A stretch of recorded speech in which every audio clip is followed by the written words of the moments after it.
కనుక ఈరోజు చేసే ఏ చిన్న పూజ అయినా దానమైనా కూడా దీపం వెలిగించినా కూడా ఉపవాసం చేసినా అది 1,000,000 రెట్ల పుణ్యఫలం ఇస్తుంది అనేది పురాణ వచనము. కనుక ఈ రోజున పరమేశ్వరుని ఈ విధంగా పూజిస్తే చాలు.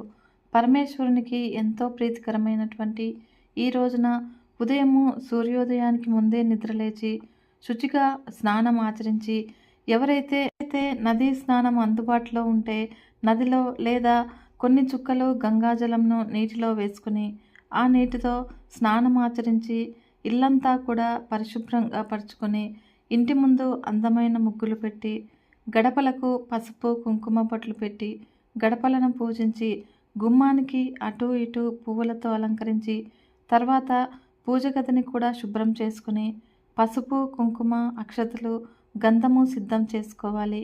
ఇక పరమేశ్వరుడికి ఎంతో ప్రీతికరమైనటువంటి బిల్వపత్రాలను, తుమ్మ పూలను, జిల్లేడు పువ్వులు, మోదుగ పువ్వులు, ఇక ఇవి దొరకని పక్షంలో మనకు అందుబాటులో ఉన్నటువంటి పువ్వులను సిద్ధం చేసుకుని శివలింగము మన ఇంట్లో ఉంటే భక్తిగా పాలు, తేనె, పంచామృతాలతో భక్తిగా అభిషేకం చేసి ప్రతిమ లేకపోతే శివపార్వతుల ఫోటో ముందు కానీ పువ్వులతో అలంకరించి ధూపం వేసి దీపపు ప్రమిదలో నెయ్యి లేదా నువ్వుల నూనెను కానీ కొబ్బరి నూనెను కానీ వేసి వెలిగించి ఇక నైవేద్యంగా అరటిపళ్ళు మన ఇంట్లో ఉన్న ఏ పళ్ళనైనా కూడా సమర్పించి కొంచెము బెల్లం ముక్కను నైవేద్యంగా పెట్టి ధూప దీప నైవేద్యం అనంతరము కర్పూర హారతినిచ్చి తర్వాత అక్షతలు పట్టుకొని మీరు ఏ కోరికైనా సరే స్వామి ముందు విన్నవించుకొని హారతిని ఇవ్వాలి. ఆ తర్వాత మనం ఏమైనా దోషాలు చేసి ఉంటే క్షమించమని స్వామివారిని భక్తి శ్రద్ధలతో వేడుకోవాలి. ఇక ఈరోజు ఉపవాసం ఉండేవాళ్ళు పళ్ళు పాలు తీసుకుని నక్షత్ర దర్శనం చేసుకున్న తర్వాత ఆహారాన్ని తీసుకోవచ్చు. మరి ఈరోజు ఎవరైతే అన్నదానము, దీపదానము, ఉసిరిదానము, శాలిగ్రామ దీపము, గ్రామ దానము, బట్టలు లేని వారికి వస్త్రదానము, ఇలా ఎవరికి వీలైనటువంటి విధంగా వారు తమ స్తోమతను బట్టి దానంగా చేసినట్లయితే ఏ రోజైనా చేసినటువంటి ఫలితం కంటే ఈరోజు చేసే దానాలకు 1,000,000 రెట్లు పుణ్యఫలం దక్కుతుంది. కనుక ఈరోజు సాయంత్రము శివాలయాన్ని దర్శించి దేవాలయం సమీపంలో దీపాలను వెలిగించి ఆకాశ దీపాన్ని దర్శించుకుంటే ఖచ్చితంగా ఆ పరమేశ్వరుని అనుగ్రహము సిద్ధిస్తుంది. కనుక ఈరోజు ఈశ్వరుని పురాణ కథలను విన్నా చదివినా కూడా అనేకమైన 1,000,000 జన్మల పుణ్యఫలం దక్కుతుంది. కనుక ఈ రోజున ఈ కథ ద్వారా తెలుసుకుందాము. దారువనం అనే తపోస్థలం ఉండేది. ఆ వనంలో ఎందరో మునులు తమ తమ భార్యలతో సహా అగ్నిని ఉపాసిస్తూ కఠోరమైన తపస్సుని కొనసాగిస్తూ ఉన్నారు. ఒక రోజున వారందరినీ కూడా పరీక్షించాలని భావించినటువంటి పరమేశ్వరుడు సుందరమైన రూపాన్ని ధరించి ఆ దారువనానికి వచ్చాడు. జగదేక సౌందర్యవంతుడుగా తమ కళ్ళకి కనిపించినటువంటి శివుణ్ణి చూసి మునిపత్నులందరూ కూడా పతివ్రతలైనప్పటికీ కూడా ఆయన మీద వ్యామోహాన్ని పెంచుకున్నారు. స్త్రీలకి మనోచాంచల్యము కలిగించేలాగా సుందరుడిలాగా మారినటువంటి పరమేశ్వరుడు నాట్యం చేస్తూ ఆ వనంలో సంచరిస్తూ ఉండగా తాపం ఆపుకోలేని మునిపత్నులు యుక్తాయుక్తాలు మర్చి ఆయన వెంటపడ్డారు.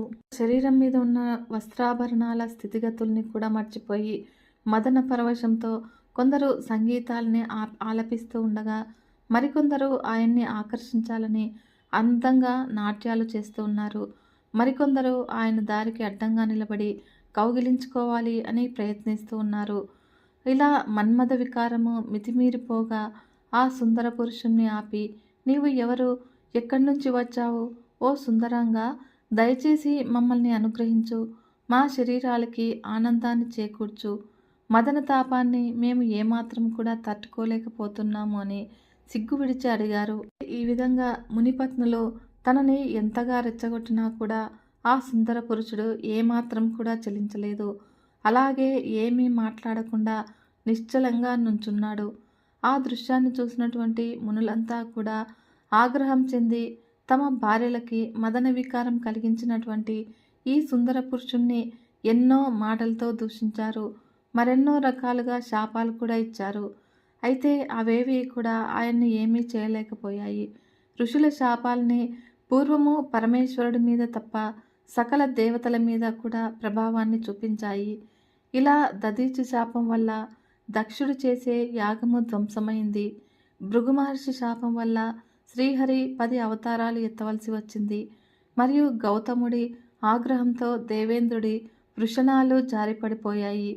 పూర్వము మునులందరి శాపాల ప్రభావంతో శ్రీహరి శయనించే క్షీర సముద్రము అమృత సముద్రం తాగటానికి ఏమాత్రము కూడా పనికి రాకపోగా అప్పుడు నారాయణుడు కాశీ క్షేత్రానికి వెళ్ళి క్షీరంతో విశ్వేశ్వరుణ్ణి అభిషేకించి తిరిగి క్షీర సముద్రాన్ని త్రాగటానికి అనువుగా చేసుకున్నాడు. అలానే మాండవ్య మహర్షి శాపంతో ధర్మదేవత కృతయుగం నుంచి కూడా కలియుగానికి వచ్చేసరికి క్రమంగా క్షీణించసాగింది. మహాత్ముడైనటువంటి దూర్వాసుడు శాప ఫలితంగా యాదవులంతా కూడా పరస్పరము కలహించుకొని అంతమైపోయారు. భృగు మహర్షి శ్రీహరి వక్షస్థలాన్ని తన్నటంతో అక్కడే నివాసమున్నటువంటి శ్రీ లక్ష్మీదేవి ఆ స్థానాన్ని వదిలి భూలోకంలో నివాసం ఏర్పరచుకుంటుంది. అలా అష్టవసువులు కూడా మునుల శాపానికి గురై భూలోకంలో మానవులుగా జన్మించారు. ఈ విధంగా ఎంతోమంది మునుల మహర్షుల శాపాలకి గురైనప్పటికీ కూడా ఆ మహాదేవుడు మాత్రము ముని శాప ఫలితాన్ని ఏమాత్రము కూడా పొందలేదని దారువన వృత్తాంతం మనకు తెలియజేస్తుంది. ఇలా శంకరుడు సుందరుడైన పురుషుడుగా దిగంబరంగా సంచరించడాన్ని చూసి భరించలేని మునులు ఆయన్ని సామాన్య మానవుడిగా భావించి చూసి తిరిగి పరుషంగా నిందించడం ప్రారంభించగా అప్పుడు వెంటనే శివుడు అక్కడి నుంచి అంతర్ధానమయ్యాడు. ఏం చేయాలో తోచక అందరూ కూడా సత్యలోకానికి వెళ్ళి బ్రహ్మదేవుడితో జరిగిన విషయాన్నంతా కూడా ఏకరువుగా పెట్టారు. వారి మాటలన్నీ విన్నటువంటి బ్రహ్మ ఇదంతా కూడా పరమేశ్వరుడు లీలేనని గ్రహించి మనసులో ఆయనకి భక్తిగా నమస్కరించారు. మునులారా, మీరెంత అవివేకులు! ఇహపర శ్రేయస్సుని కలిగించే పరమేశ్వరుని గుర్తించలేని మీరు వ్యర్థంగా జన్మించారు. దారువనంలో మీకు కనిపించినటువంటి పురుషుడు సాక్షాత్తు శంకరుడే. మిమ్మల్ని పరీక్షించాలి అనే ఆయన అక్కడికి వచ్చాడు.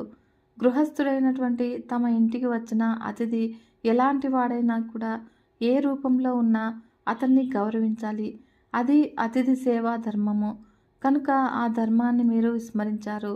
సుదర్శనుడనే ముని అతిథి సత్కారాన్ని వినయంగా ఆచరించి మృత్యునే జయించాడు. ఇక ఆ విషయం చెబుతాను వినండి అంటూ సుదర్శనుడు అతిథి దేవుడితో సమానము. అతడు ఏది కోరితే దాన్ని ఇచ్చేస్తాను, నా సర్వస్వాన్ని కూడా సమర్పిస్తాను అని ప్రతిజ్ఞ చేశాడు. ఒక రోజున తన భార్యతో వచ్చినటువంటి అతిథి ఎవరైనా సరే పరమేశ్వరుడుగా భావించి అతడు ఏది కోరితే నీ దేహాన్నైనా కూడా సమర్పించాలి అని ఆదేశించాడు.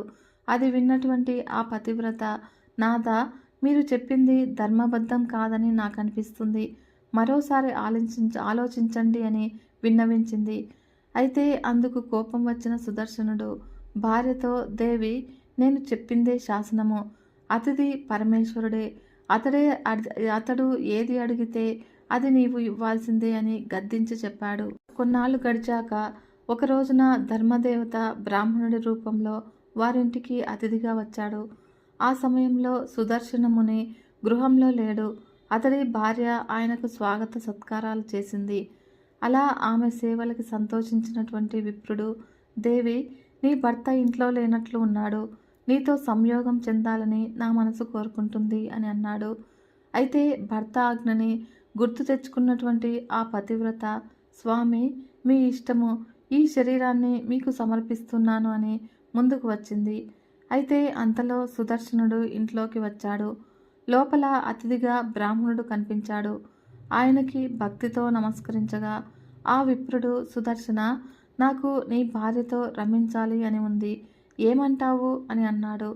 అప్పుడు స్వామి, అతిథి కోరిందేది కూడా నేను కాదనను, తమరి ఇష్టమని చెప్పి బయటికి వెళ్ళబోయాడు. సుదర్శనుడి ధర్మబుద్ధికి అతిథి సేవా తత్పరతకి చెలించిపోయినటువంటి ధర్మదేవత నిజరూపాన్ని ధరించి, సుదర్శన, నేను నీ అతిథి ధర్మాన్ని పరీక్షించాలి అని ఇలా వచ్చాను.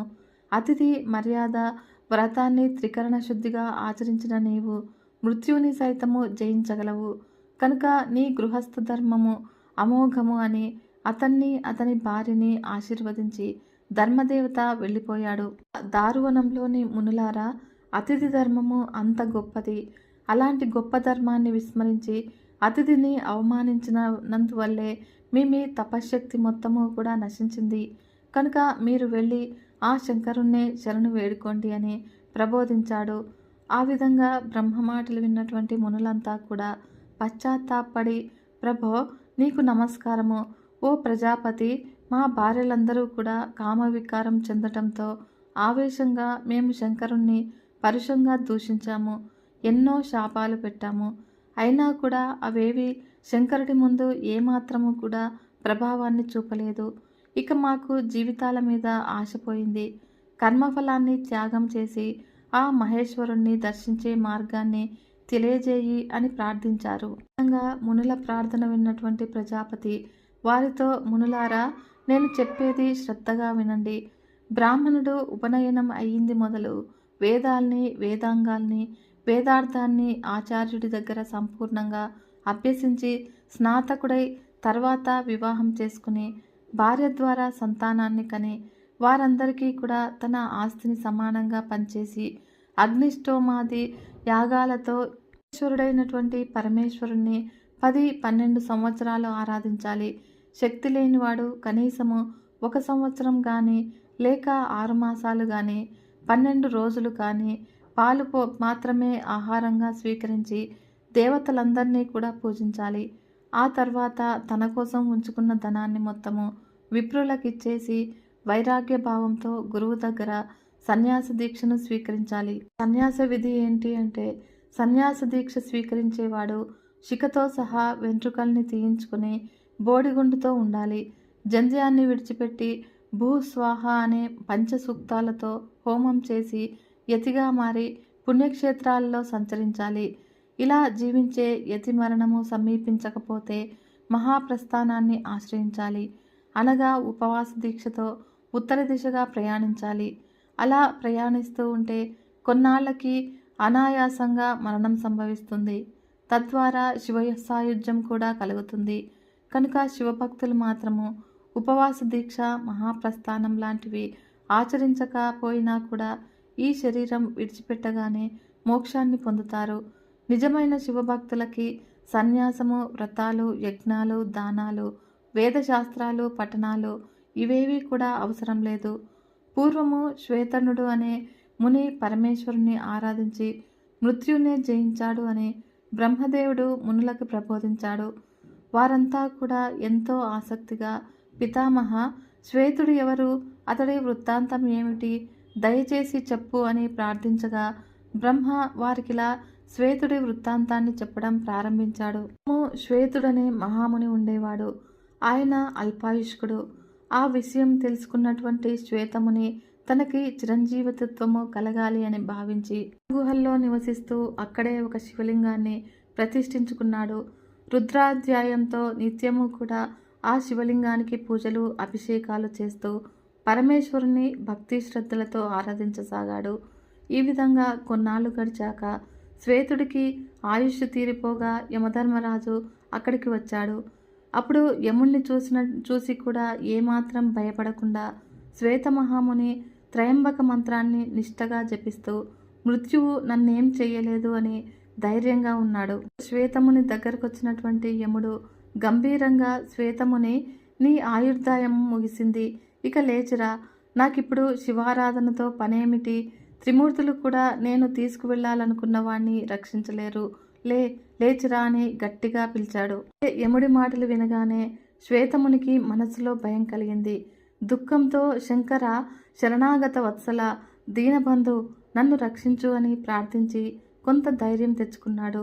వెంటనే యముడితో, ధర్మరాజా, నన్ను తీసుకువెళ్ళటం వల్ల నీకేం ప్రయోజనము? మహాదేవుడి లింగాన్నే నేను నిత్యము కూడా పూజిస్తూ ఉన్నాను. ఆయన్నే నమ్ముకున్నాను. నాకేం భయం లేదు. నాలాంటి శివభక్తుల్ని ఆ శంకరుడే రక్షిస్తాడు. శివభక్తుడికి బ్రహ్మ రాసిన రాత కూడా నిరుపయోగం అవుతుంది అని అన్నాడు. శ్వేతుడి సమాధానము యముడికి ఆగ్రహం కలిగించింది. తీక్షణమైన కోరలతో భయంకరమైన సింహనాదం చేస్తూ తనకి ఎదురు సమాధానం చెప్పినటువంటి శ్వేతమునిని తన పాశంతో బంధించాడు. ఓయి శ్వేత, ఇదిగో నిన్ను ఇలా బంధించి తీసుకువెళ్తూ ఉన్నాను. ఇప్పుడు నీ శంకరుడు ఏం చేస్తాడు? అసలు ఆ మహాదేవుడు ఎక్కడ ఉన్నాడు? నేనెక్కడా? ఆ శంకరుడెక్కడా? నేను మృత్యుదేవతని. నాకెదురే లేదు. నేను ఎవరికీ కూడా భయపడను. నీవు ఇన్నాళ్ళు కూడా పూజించినటువంటి శివలింగము నిన్ను ఏమాత్రం కూడా రక్షించలేదు. ఇక నీవు ఈ పూజలు అభిషేకాలు చేసి ఏం ప్రయోజనము అని దురహంకారంతో పలికి శ్వేతుణ్ణి బంధించి అతడి ప్రాణాలు తీసుకోబోతున్నాడు. త్రయంబకుడైనటువంటి పరమేశ్వరుడు పార్వతీదేవితో నందితో ప్రమదగణాలతో శ్వేతుడు పూజించిన శివలింగం నుంచి ఆవిర్భవించాడు. మహాభీకరంగా ఎంతో క్రోధంతో ఉన్న శివుడి ఉగ్ర రూపాన్ని చూసి గుండె ఆగిపోయిన యముడు ఒక్కసారిగా భయంతో క్రిందపడి మరణించాడు. అప్పుడు శ్వేతుడు తన ఇష్టదైవాన్ని ప్రత్యక్షంగా దర్శించిన ఆనందంతో శంకర, హరహర మహాదేవ, శరణు శరణు అని ప్రార్థించాడు. సమవర్తి అయినటువంటి యముడు మరణించటంతో దేవతలంతా కూడా ఎంతో ఆందోళన చెందారు. ధర్మము అస్తవ్యస్తమవుతుందని భావించి అందరూ కలిసి యముణ్ణి బ్రతికించమని శివుణ్ణి కోరారు. ఆ విధంగా దేవతల విన్నపాన్ని మన్నించి తన కంటి చూపుతో యముణ్ణి తిరిగి బ్రతికించాడు. తననే త్రికరణ శుద్ధిగా నమ్ముకున్నటువంటి శ్వేతముని కరుణించి ఆయనకి చిరంజీవతత్వాన్ని అనుగ్రహించాడు. కనుక మునులారా, మీరంతా కూడా త్రయంబకం మంత్రాన్ని త్రికరణ శుద్ధిగా ఏకాగ్రతతో జపించి ఎలాంటి దుఃఖాలు లేక ఆనందాన్ని పొందండి అని చెప్పి బ్రహ్మదేవుడు వారిని సముదాయించాడు. అప్పుడు మునులందరూ కూడా బ్రహ్మ చెప్పిన శ్వేతముని వృత్తాంతాన్ని విని ఎంతో ఆనందించారు. తిరిగి ఆయనతో, విధాత, మా మీద ఎంతో దయతో మా అవివేకాన్ని పోగొట్టావు. మాకొక సందేహము. శివుడి మీద భక్తి దేనివల్ల కలుగుతుంది? యజ్ఞము, తపస్సు, వ్రతము అనే వాటిలో దేని ద్వారా శివభక్తి మాలో పెంపొందుతుంది అని ప్రశ్నించారు. బ్రహ్మదేవుడు, మహర్షులారా, మీకు దానము, తపస్సు, స్వాధ్యాయము, యజ్ఞయాగాలు, ప్రాణాయామాది యోగాలు వీటిని ఆచరించడం వల్ల శివభక్తి కలగదు. చరాచర ప్రపంచానికి మూలకారకుడైనటువంటి శివుడి మీద ఏకాగ్ర భక్తి అనేది కేవలము శివానుగ్రహంతోనే లభిస్తుంది. కనుక మీరంతా కూడా శివానుగ్రహం కోసము ప్రయత్నించండి అని చెప్పాడు బ్రహ్మదేవుడు. ఆ మాటలు విని ఎంతో ఆనందించినటువంటి మునులు, ఋషులు తమ తమ పత్నులతో సహా ఆయనకి భక్తిగా నమస్కరించారు. బ్రహ్మదేవుడి ద్వారా పరమేశ్వరుడి గొప్పతనాన్ని, ఆయన్ని పూజించే విధానాన్ని, ఆయన అనుగ్రహం పొందేందుకు పాటించవలసిన విధుల్ని తెలుసుకుని అందరూ కూడా తిరిగి దారువనానికి వచ్చారు. అందరూ తమ తమ భార్యలతో కలిసి ఆ వనంలోనే వివిధ ప్రదేశాల్లో శివుణ్ణి ప్రతిష్ఠించుకుని పూజ, జపధ్యానాలతో ఆయన్ని ఆరాధించసాగారు. అలా సంవత్సర కాలం గడిచింది. అప్పుడు వసంత ఋతువు ప్రారంభమైంది. అప్పుడు శివుడు వారిని పరీక్షించాలని ఒంటి నిండా కూడా విభూతి పూసుకుని నగ్నంగా వికారమైన రూపంతో వారి ముందుకొచ్చాడు. వారిని భయపెడుతూ వికృతంగా ఆడుతూ పాడుతూ అరుస్తూ ఇలా చిత్ర విచిత్ర విన్యాసాలు చేయటం ప్రారంభించాడు. వారి ఆశ్రమాల చుట్టూ కూడా నగ్నంగా తిరుగుతూ యాచించసాగాడు. పరమేశ్వరుడు ఎన్ని రకాలుగా ప్రలోభపెట్టినా, ఎన్ని రకాలుగా భయాన్ని, అసహ్యాన్ని కలగజేసినా కూడా ఆ మునులంతా కూడా వివేకంతో ఆ వచ్చింది పరమేశ్వరుడే అని గ్రహించి ఆ వికృతాకారంలో ఉన్న ఆ పురుషుణ్ణి పిలిచి ఆసనం మీద కూర్చోబెట్టి నీళ్లతో ఆయన పాదాలు కడిగి భస్మాన్ని, గంగ పుష్పాక్షతలతో పూలమాలల్ని, బిల్వదళాల్ని, ధూపదీప నైవేద్యాల్ని సమర్పించారు. తమ భార్యాపుత్రులతో, బంధుమిత్ర పరిజనాలతో కలిసి ఎంతో వినయంగా ఆయనకు నమస్కరించి ఎంతో ఘనంగా స్తుతించారు. పరమేశ్వర, కరుణారస సింధు, మేము అవివేకంతో మా మనోవాక్కాయాల ద్వారా చేసినటువంటి పాపాల్ని క్షమించు. నీ దివ్య చరిత్ర, విచిత్రము, రహస్యము బ్రహ్మాదులకి కూడా అది తెలీదు. మార్గాన్ని ఎవరము కూడా తెలుసుకోలేము. విశ్వేశ్వర, ఎలాంటి వాడివో ఎవరికీ తెలియదు.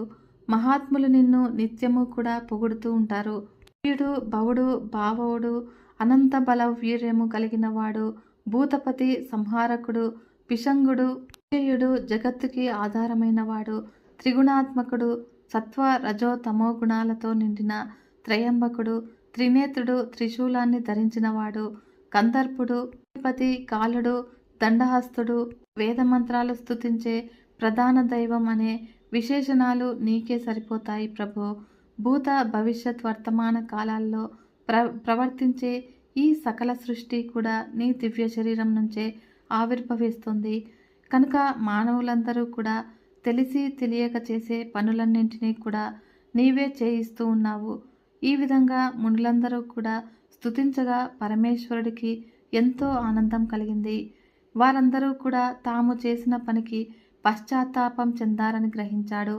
తన నిజరూపాన్ని దర్శించేందుకు వారికి దివ్య దృష్టిని ప్రసాదించగా మహాదేవుడి ద్వారా దివ్య దృష్టిని పొందినటువంటి వారంతా కూడా ఆయన దివ్యమంగళ విగ్రహాన్ని దర్శించి తన్మయులై మంగళకరమైనటువంటి వాక్యాలతో తిరిగి ఇలా కీర్తించారు.